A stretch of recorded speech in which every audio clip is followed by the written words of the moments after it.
सैलाब से मुतासिर होने वाले दुनिया के सबसे बड़े गुरुद्वारा करतारपुर से पानी तो निकाल दिया गया है, मगर नुकसानात का अंदाज़ा अभी लगाना मुमकिन नहीं हो सका। सफाई का अमल जारी है। आइंदा चंद रोज़ में कहा जा रहा है कि ये सिख यात्रियों के लिए खोल दिया जाएगा। इस वक्त वहाँ पर सूरत हाल क्या है, बात करेंगे। शहजाद हुसैन हमारे नुमाइंदे में ज्वाइन करें, जो कि इस वक्त डिप्टी सेक्रेटरी PMU करतारपुर के हमरा मौजूद हैं। बताइएगा क्या बताना है, इनकी जानिब से इंतजाम कब तक मुकम्मल कर लिए जाएंगे?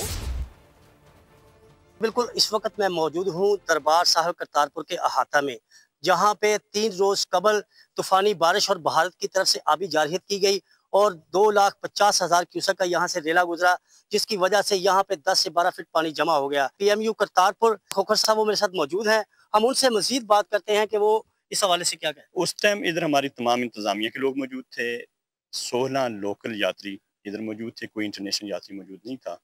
तो एक दिन में हमने उनको बाहिफाजत रेस्क्यू किया।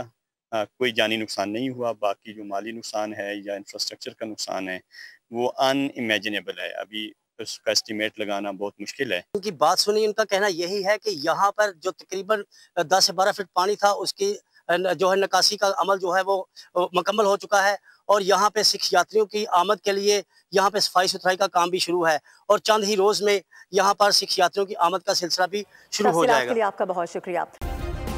सब्सक्राइब करें और बेल दबाएं ताकि कोई खबर रह न जाए।